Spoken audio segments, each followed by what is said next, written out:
Hello families, in this video we are going to talk about writing numbers in different forms.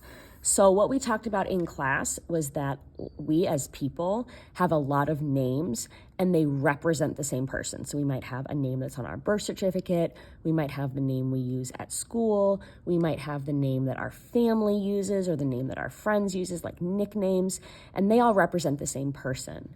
Numbers can also have different names, and there's 4 different types of ways that we can write numbers. The first way we can write numbers is the standard form, and the standard form is the way that we normally write numbers. So it would be, for example, 827. That's what we would expect to see. It only uses digits. So the digits 8, 2, and 7 make standard form. Another way we can write numbers is we can write numbers in unit form. Unit form has a mixture of digits and words. So we have the letters spelling hundreds, letters spelling tens, and letters spelling ones.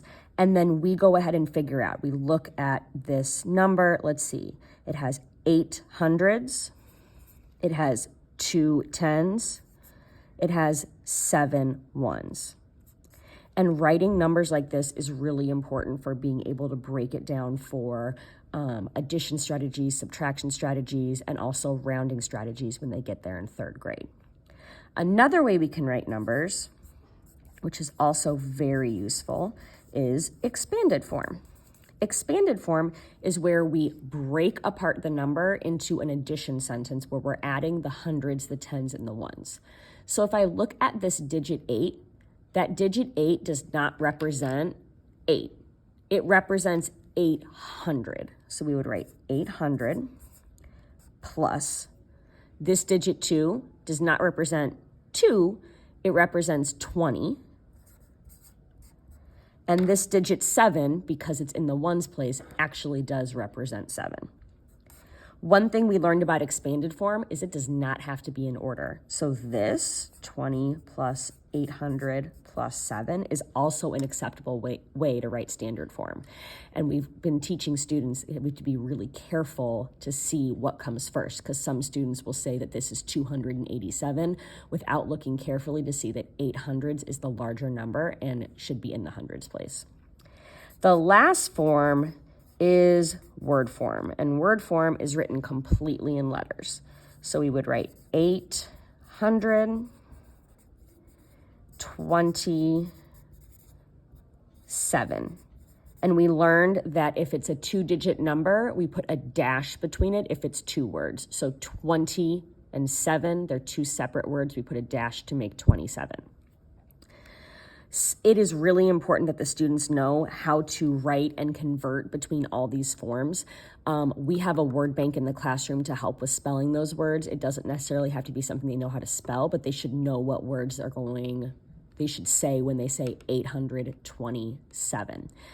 One fun activity that we did was we kind of did a match. So one thing you could do at home is you could write a number in different forms, or several different numbers in different forms on pieces of paper or index cards. So maybe you have 412, and on another index card you have 400 plus 2 plus 10.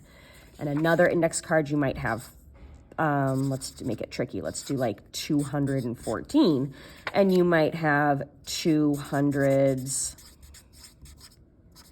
110, 4 ones. And you can create several of these and then hide them around the house, and the kids have to go around and find the matches.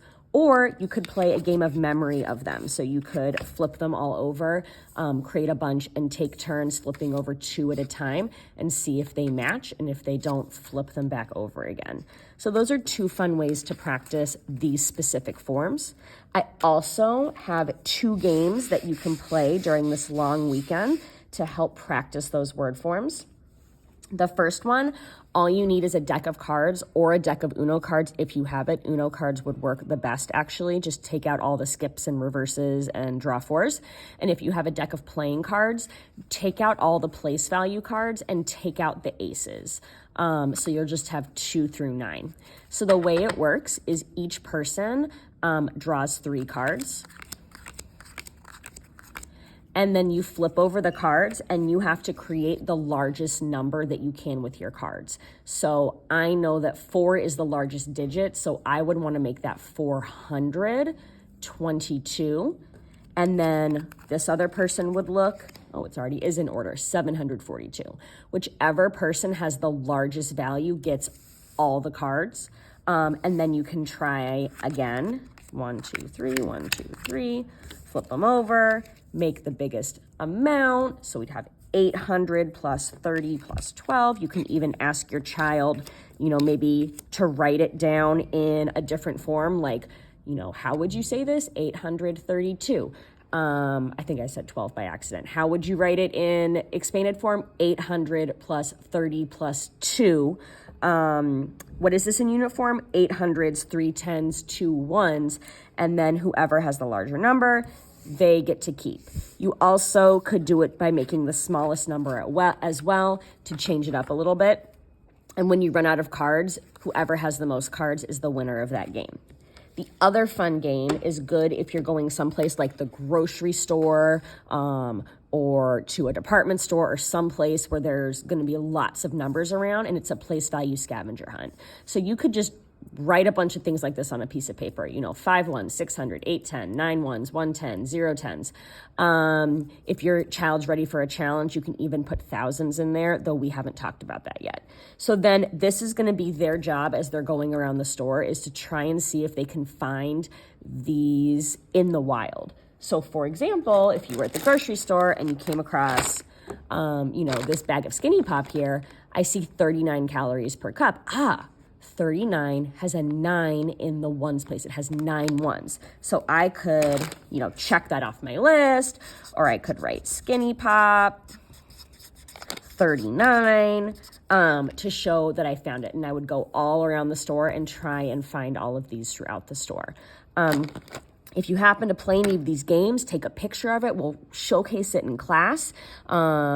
And I hope you have an excellent 3-day weekend, and I will see your child on Tuesday.